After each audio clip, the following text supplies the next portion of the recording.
Hey everyone, thanks for tuning in. Today we have a talk with Wes Harper. Wes attended a coding bootcamp in 2014 and has since worked for a bunch of different companies, including several smaller startups, a couple of agencies, and Microsoft. He has a ton of experience over the last 10 years in tech, and he was willing to hop on a call with me today to talk about his experience, and he also gave some insight into some of the projects that he is currently working on. There's a lot of exciting stuff here to unpack, so I hope you enjoy this podcast ish thing. I don't know. I need to figure out exactly what I'm doing here.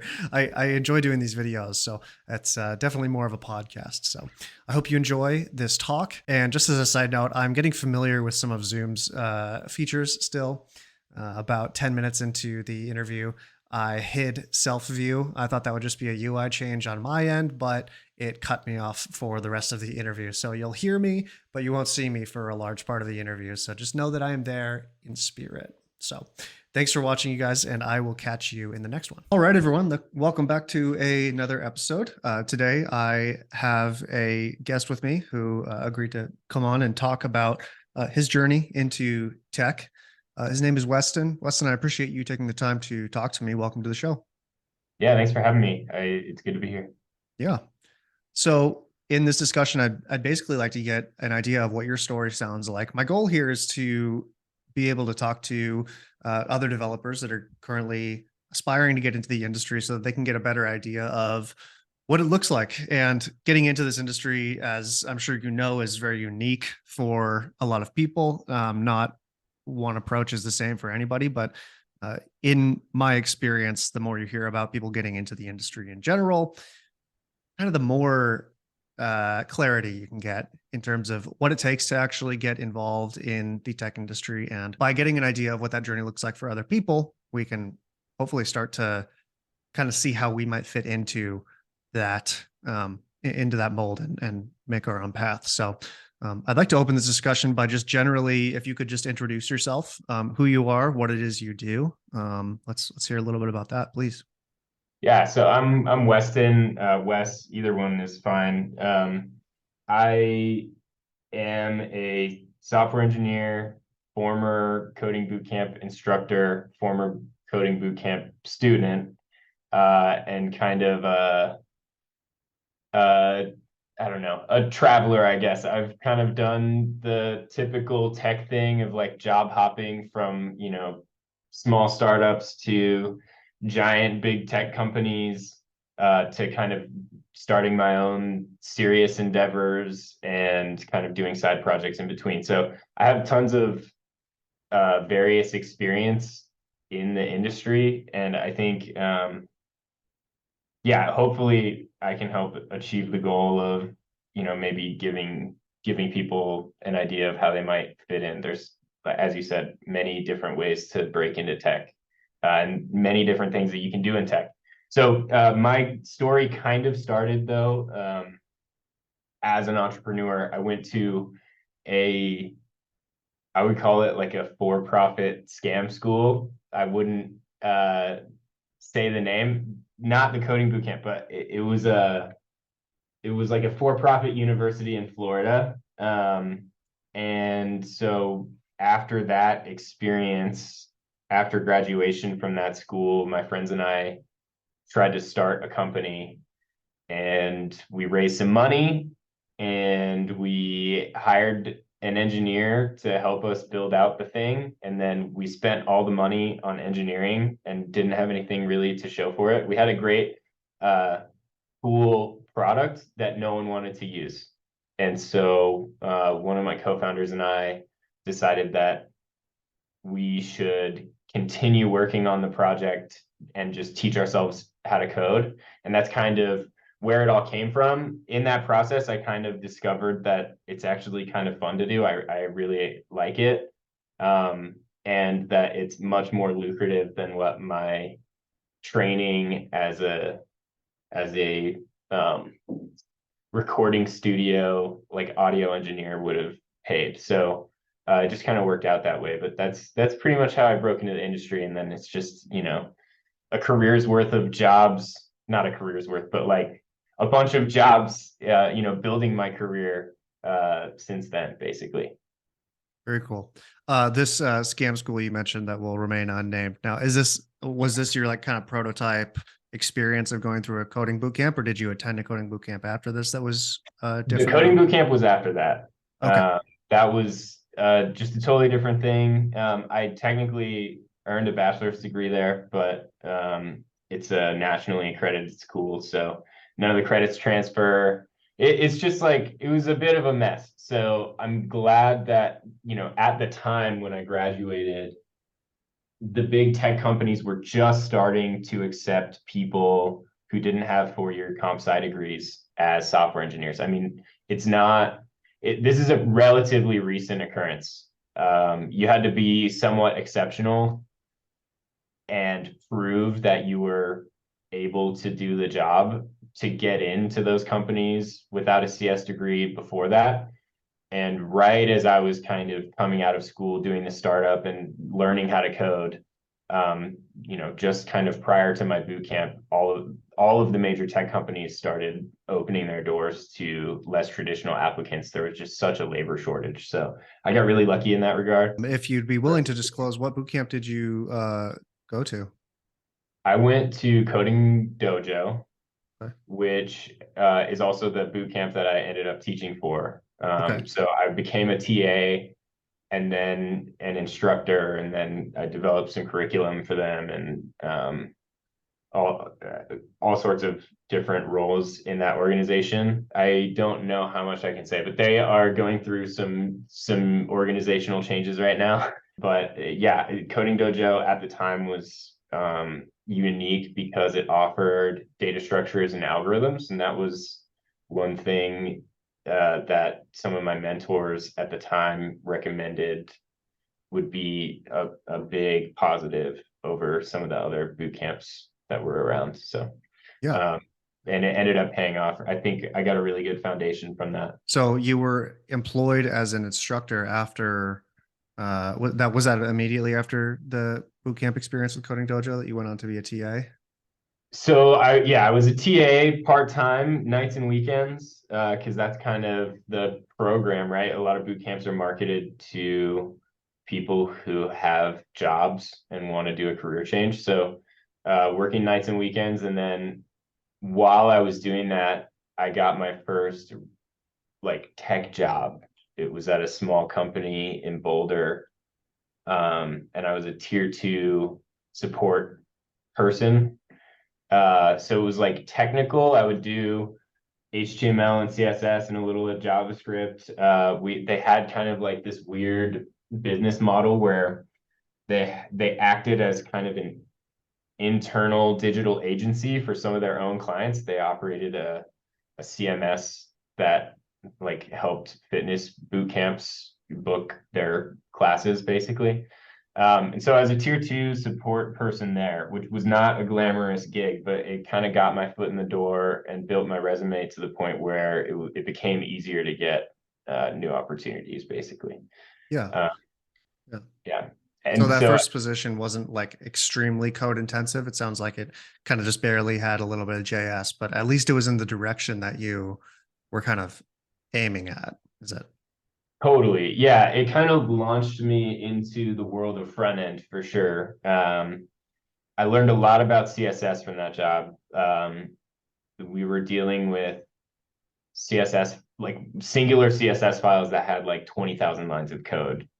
Uh, and a lot of things were built in a way that, let's just say it was outdated at the time. And so, yeah, I would have to go in and kind of fix client websites on kind of the digital agency side. And I would have to triage certain bugs that people were seeing and determine whether or not they were, um, like maybe where in the stack those bugs might be to Mhm. help triage for the more official engineering team. So that was a good experience too. Although it wasn't great because I dealt with a lot of angry customers. Like it was very much a support role. So I was customer facing, and that was a bit challenging at times. But yeah, overall, I would say it was a good experience and definitely a stepping stone, but not the most glamorous gig for sure. Sure. Yeah. Yeah. I imagine interacting with customers on something like that could be tricky, especially if you're working with legacy systems. I've found, I've been in a position for just like a month and a half now, and even communicating between a client and the engineers on a specific product can be really tricky because sometimes it just depends on how things are built. But if something was built in a suboptimal fashion up front, you can often have a really what seems like a really simple bug fix or feature update that would in an optimized system take 30 minutes to implement, when in reality, like, the CSS thing specifically kind of stands out to me, where there's some sites on legacy systems, at least, where you have one problem and it's buried 20 media queries deep within a CSS flow. So yeah, I'm sure that was not the least stress inducing way to gain experience, but a good way nonetheless to kind of pick up a lot pretty quickly. Totally. And since then, being in the engineering roles that I've been in, I definitely have more empathy for a lot of the bugs that were present, right? Like it's easy to kind of throw stones, but any sufficiently large system is going to have its fair share of issues, right? Yeah, customers and even internal customers like definitely underestimate the complexity of certain tasks. Um, and so, yeah, I mean, I've been on both sides. One thing that I definitely took away from it though is that learning how to kind of communicate between those two parties, kind of be diplomatic and informative in a way that makes sense for people who are maybe non-technical. Um, it's really useful in the normal job world, right? A lot of times, especially as a front end engineer, you're dealing with lots of different stakeholders, product managers, designers, sometimes non-technical managers, even engineering managers in some organizations can be not so technical. So being able to kind of just build that skill communicating between those different groups of people and kind of simplifying the more difficult concepts. It made me a better teacher, and it also made me a better teammate and collaborator in some of the bigger teams where certain people just aren't expected to be as technical as you are. So it's Yeah, that was one of my biggest takeaways from that, basically. yeah, I think that experience is underrated as well. Like the soft skill of just being able to communicate between engineers and clients. There's a chasm of communication there that needs to be bridged. So definitely refining that skill, I think, probably paid off in the long term. Totally. And so much of career building and advancing through the ranks in a company is storytelling and building relationships. There are lots of ways to advance in a company. You don't necessarily have to be the strongest engineer. I mean, definitely technical skills are important, but there's plenty of different ways to stand out. So, for those of you who feel like communication is a strong suit, I would say definitely lean into that skill and try to find areas where you can apply that. Yeah, that was definitely the case with me for sure. I come from a sales background and I have just run small service businesses myself. But honestly, the only reason that I can attribute, not the only reason, but the biggest contributing factor to me landing this first position, I would say, um, was my outreach techniques and like treating the application process as a prospecting process rather than just shotgunning applications or yeah, taking the volume approach. I definitely did what I could given my background to try to leverage that communication side of things. So yeah, that's good to hear. So what And especially, go ahead. sorry, go ahead. No, go ahead, Wes. I was just gonna say, especially for boot camp grads, a lot of people are career changers. So taking any applicable skills and just transferring them, I mean, that's part of the storytelling that's going to be helpful in finding a career. It's easy to kind of look at uh, career change as kind of a completely fresh start, and it can be intimidating. Um, and the resume might not be the most, the best suited towards the role that you're looking for, but Mhm. the storytelling, if you can enhance that skill, it's going to help. So Absolutely. Yeah. And once again, that I'm gonna stop just saying yes and to you eventually, but that definitely applies to me as well. I think coming from a sales background, um, one of the things that I'm looking at for specifically is CRM based platforms that need mhm. engineers. So I haven't gone the route of, trying to train to become, say, a Salesforce developer specifically. But there are so many different CRMs out there, especially specifically to home-based service businesses that could use some domain-specific knowledge that is non-technical. So I Mhm. definitely hear that as well. So, Well, and but consulting is an option for you too. So keep that in mind. yeah, So, absolutely. So what then? You're not in a junior position anymore. Where did you? What were the next couple of steps? It sounds like you had quite a few stepping stones to get from where you started to where you are now. You don't obviously don't have to go over all of them, but just generally, what did it look like developing into a more senior role and sharpening your skills and just in general advancing your career? yeah. So very next thing was I just got a lot more intrinsic benefit from the TA work I was doing while I was doing the support gig. And a instructor position opened up at the school. I wanted to give back. I felt like it was a really good opportunity to um, help people just grow in their lives and career change and potentially make a good income and all sorts of things that we associate with a career switch to tech. So I took the leap to go back to being an instructor at the coding boot camp, and did that for a while until I kind of decided it was time to spread my wings and see if I could get like an official software engineer title.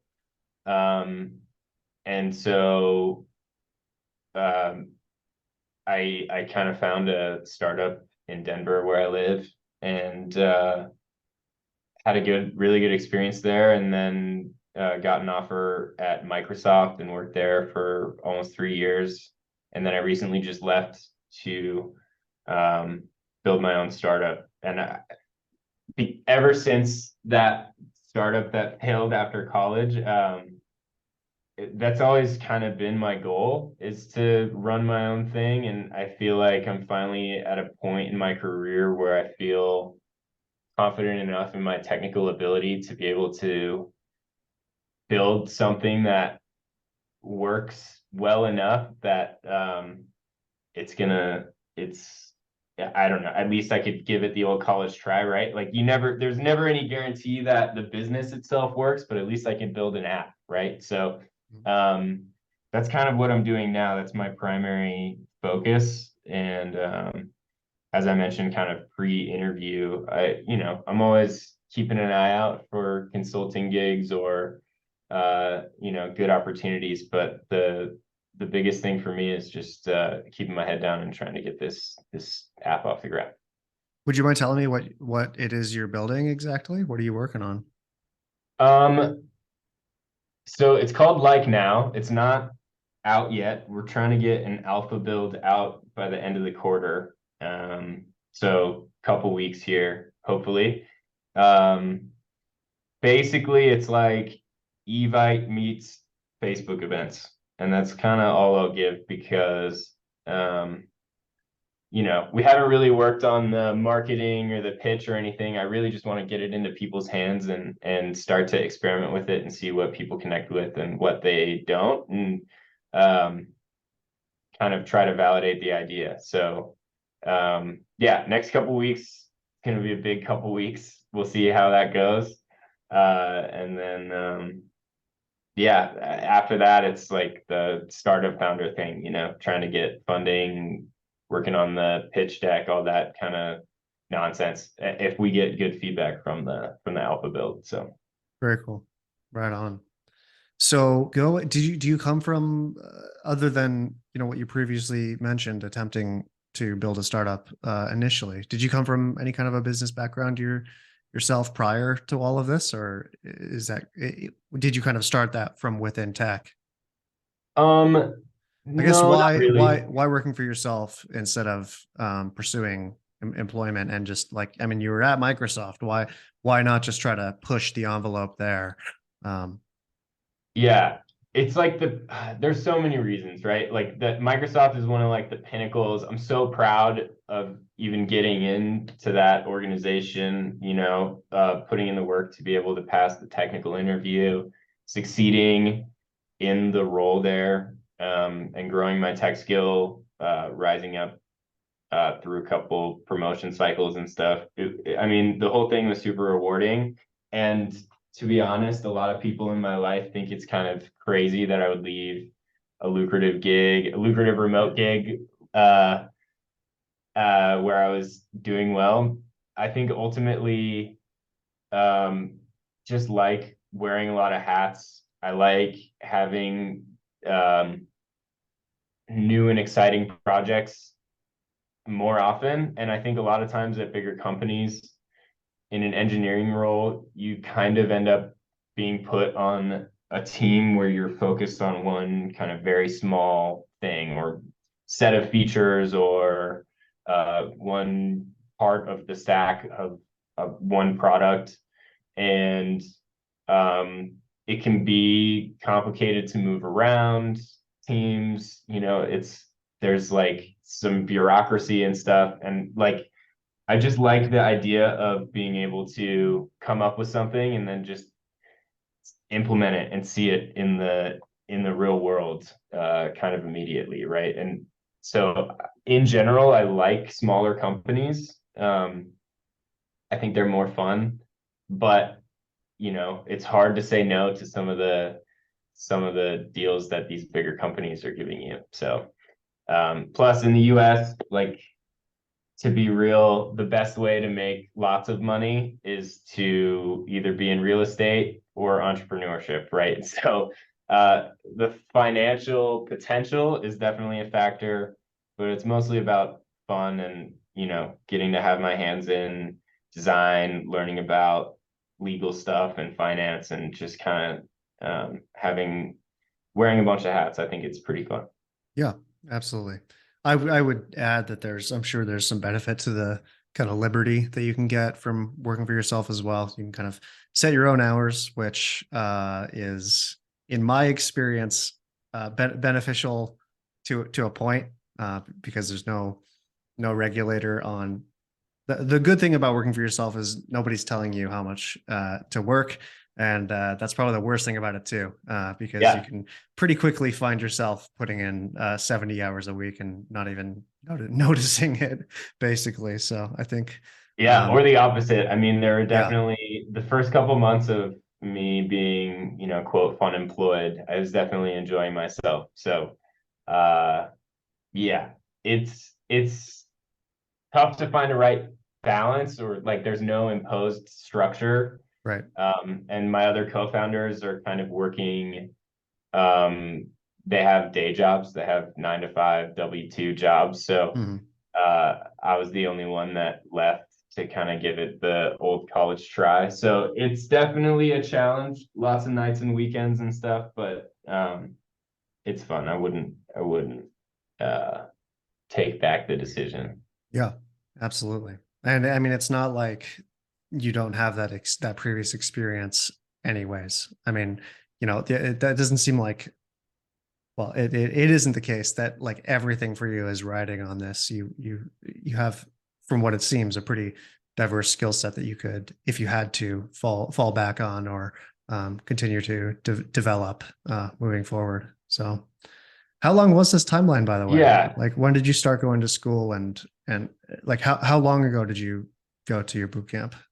I want to say that the boot camp was late 2014 into Okay. early 2015. Cool. So um, I've been like a professional coder for like 7 to 8 years. It kind of depends on what you consider professional, right? Sure. Because I've always been building little side projects and attempts at startups on the side, regardless of where I've been. So long, it's like a graveyard of failed experiments, but yeah, I think yeah, I would say about 8 years. Cool. And one thing I want to make sure I make a point of is like one of the biggest benefits of doing my own thing, in my experience, has been I learned so much more on those projects where I have to be responsible for a much bigger part of the stack. Um, and where I'm kind of more intrinsically motivated by my own excitement about just seeing this thing come alive. Um, I think my technical skills have been developed the most on those side projects versus being at work. So um, even at a job like Microsoft, there's tons of room for growth in your own work at a company like that. But I would say 10x more learning happens on the projects that I'm building myself. And I can take the concepts that I'm seeing at Microsoft, how they run their on-call rotations and how they feed telemetry into their data reporting system and how they're doing like automated error handling and bug reporting and things like that.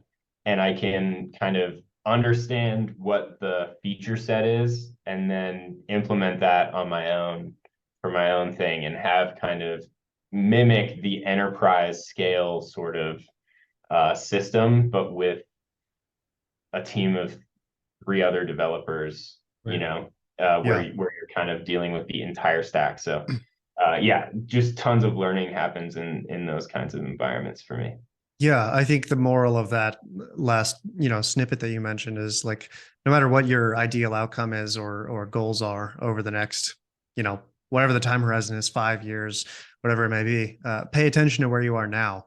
Mm-hmm. Because, as somebody working, not even in a company like Microsoft necessarily, although you were fortunate enough to be in that position, they're going to be doing things better than you would if you were to just start off initially going your own way. And then on the flip side of that, there's going to be things that they're doing that isn't the most efficient or um, is wasting a lot of time or resources that you can hopefully avoid doing when you eventually get to the point of doing something for yourself or going on to other companies either as a consultant or as an employee that's there to maintain and update features. So Yeah, totally. And at the end of the day, um if I learn something on a side project that I'm working on while I'm at Microsoft, I can bring all of that stuff to work the next day, all of that knowledge to work and just be a better employee, right? So it's a win-win. I see it as almost like going to the gym.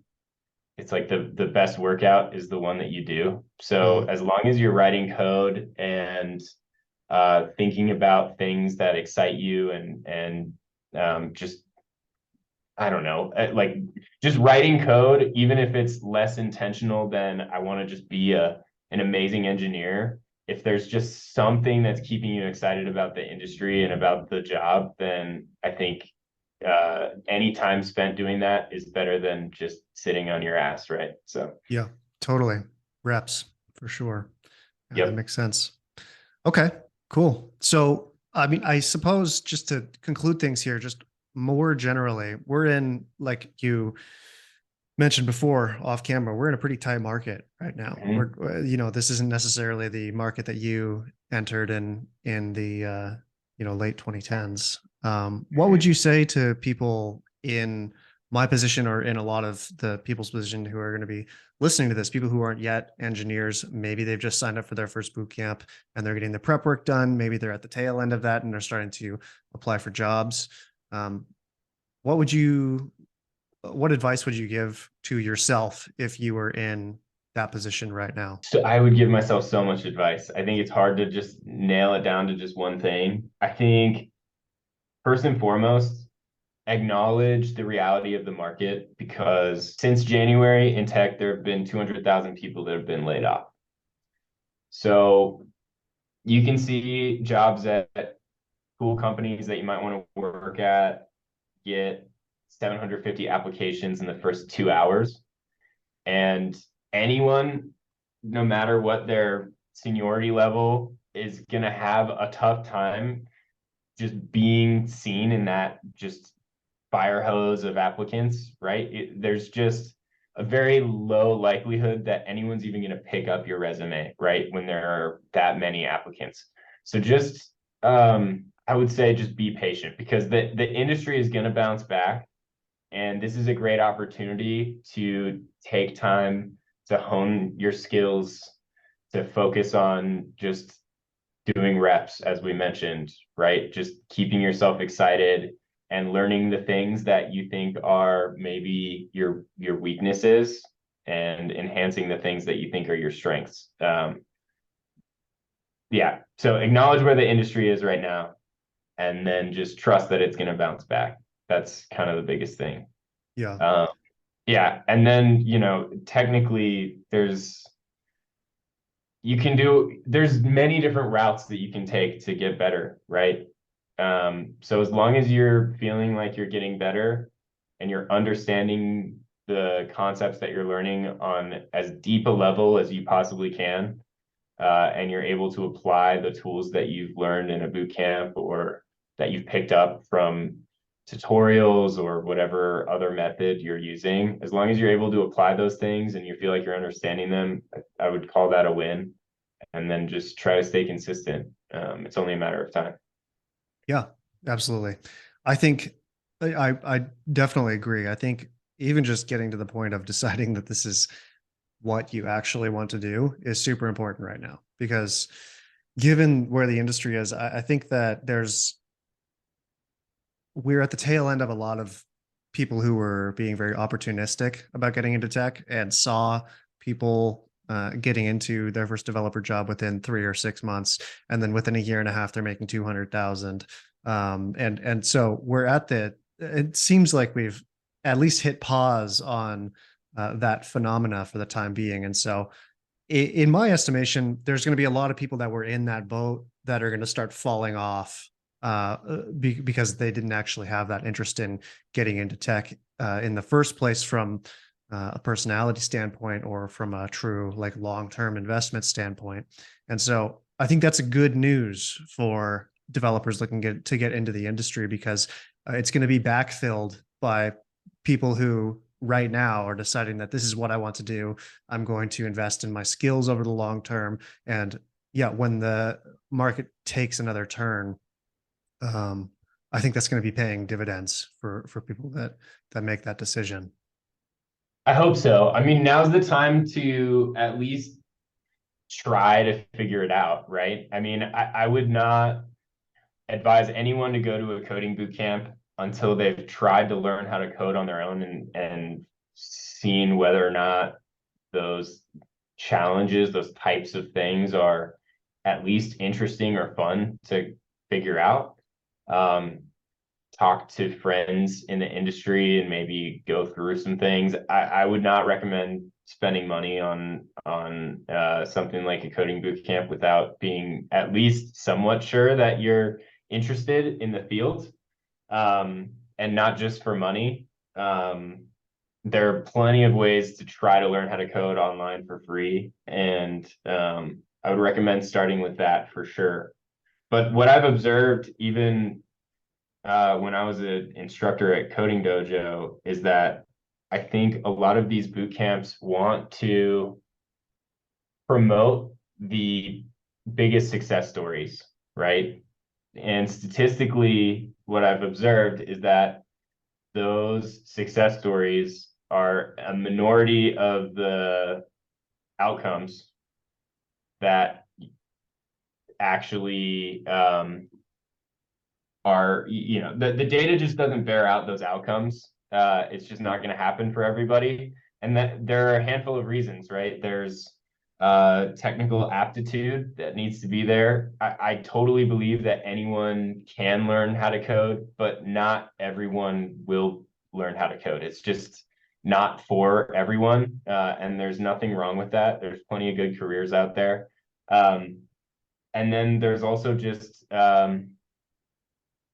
I don't know, like personality things where, people just end up not liking it, or they're not able to stick with it because they're purely motivated by things like money, which only gets you so far, right? So yeah, I would definitely recommend that people be introspective and observe those around them, and not to get discouraged, but to make sure they're doing their best to kind of really deeply understand the concepts, and use other students who are doing well as kind of like a milestone or a marker to see where am I in my own journey, and use those people to try to get there. It's important that you don't just pass the boot camp. You need to understand what you've been taught, or you're going to have a bad time regardless, right? Right. Even if the industry is booming. So, and then my final piece of career advice, if you're looking for a new job, is leverage your network. Most of the jobs that I've gotten have been through referrals. And it's a much lower effort way of trying to get in. Right now, it's still tough, even with referrals. I've witnessed a lot of things. I know a lot of people who are going through, the layoffs and trying to find work, and it's still tough right now. But in general, knowing people and leveraging those connections are going to be your best bet. Yeah, absolutely. Not to mention with your network, you have the potential of finding hidden jobs that don't even exist on the internet right now. It hasn't gotten to the point where they're making a job post about that specific position. They're just starting to figure out that they might need X, Y, or Z role filled, and they can start interviewing up front about that from their internal network. So yeah, I think that's great. Cool, man. Well, thanks so much for taking the time to talk with me today, Wes. I really appreciate it. I know it sounds like you're quite the busy guy. So the fact that you were even able and willing to take 20 minutes, let alone, 45 that we're coming up on to speak with me is very appreciated. Any chance to any chance to inflate my ego, I will take it. So I Yeah. appreciate you bringing me on and letting me just babble on. Yeah, it's a lot of fun for me, and I have a lot of fun just helping people break into the industry, and it's the intrinsic value of just seeing someone succeed. That was what I loved about being a teacher. So I hope this helps someone out there. Yeah, of course. Please, if you have anything that you're working on, or if there's somewhere people can find you to follow what you're doing or get in touch with you, please feel free to plug away. Yeah, so my website, westonharper.com. I have a blog. It's a nightmare to just be writing content all the time. I don't really keep it up to date, but when this app comes out and is available to the public, people will see it on the blog. I'll write a blog post about it. You can also look at likenow.app. It's like-now.app is the website. When that gets updated, you will be able to download it. So anyone who's willing to just keep hitting the refresh button for a couple months, I appreciate you. That's kind of what I have going on. But yeah, other than that, I'm just happy happy to help, and grateful that you reached out. Yeah, absolutely, man. Okay, well, we will do this again when I am able to get a video titled "Bootcamp to Billionaire." So we'll we'll be on standby until then. But yeah, We'll man, see. Cool. Thanks, Cool. Wes. Appreciate it.